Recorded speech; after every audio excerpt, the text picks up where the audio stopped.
Puis en parallèle de ces groupes politiques, un nouveau mouvement citoyen voit le jour. Il s'agit des Nuits debout.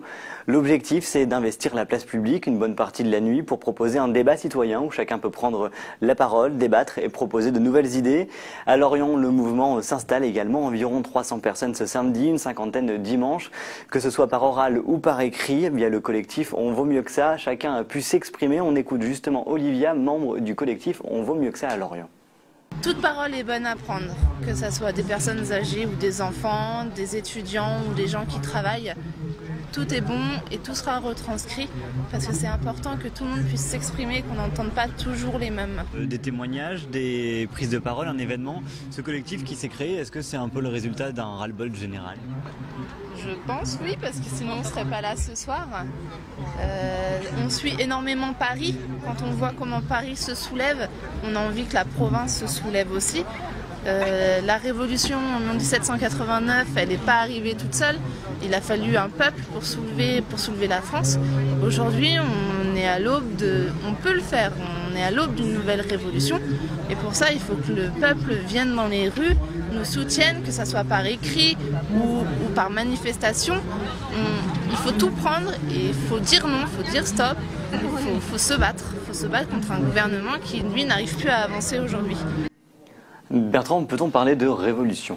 De révolution, de rêve de grand soir, oui, très certainement. Et puis on est probablement dans une phase en tout cas des États généraux, puisque la référence était faite à la révolution de 1789. Et là, on est dans un mouvement de consultation qui est tout à fait intéressant, parce que effectivement, nous sommes le 42 mars, je crois que c'est la date retenue depuis la diffusion de ce documentaire.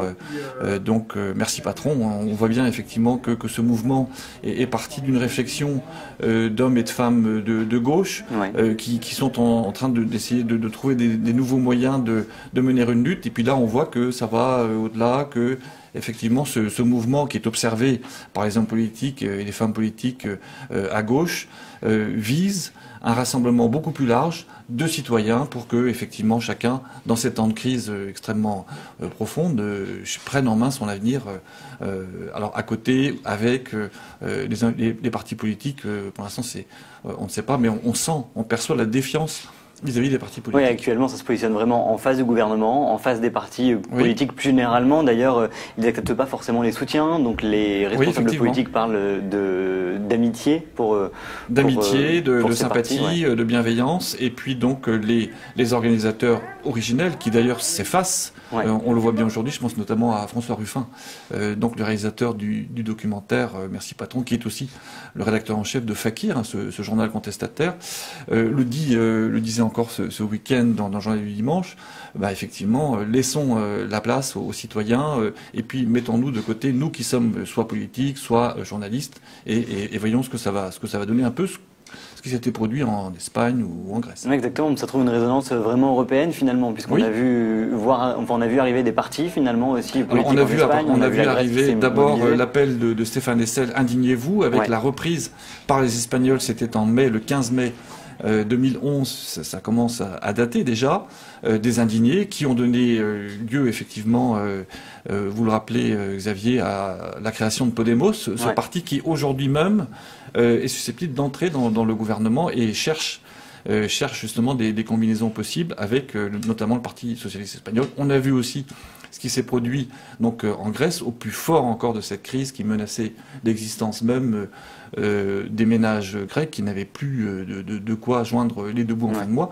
On a vu donc l'émergence de Syriza et puis cette émergence d'une gauche, mais qui s'inspire aussi d'une volonté citoyenne de reprendre son destin en main. Donc la révolution, on verra bien. Peut-être. Et puis à Lorient, et puis dans l'ambiance, c'est à Lorient justement que ça prend forme, vraiment, en tout cas. Comment tout à fait. Et on note une fois de plus, je dis une fois de plus, parce qu'on l'avait constaté également le 11 janvier, après les attentats donc contre Charlie et puis l'hypercacher, cette mobilisation citoyenne qui était très forte à Lorient.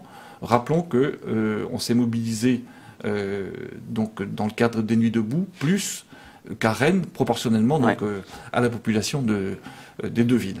Affaire à suivre. Donc, et puis les prochaines Nuits debout dans le Morbihan et à Lorient sont annoncées ce mercredi et puis ce dimanche. Ils ont également une page Facebook Nuits debout à Lorient. C'est là que vous retrouvez toutes les informations de ce collectif.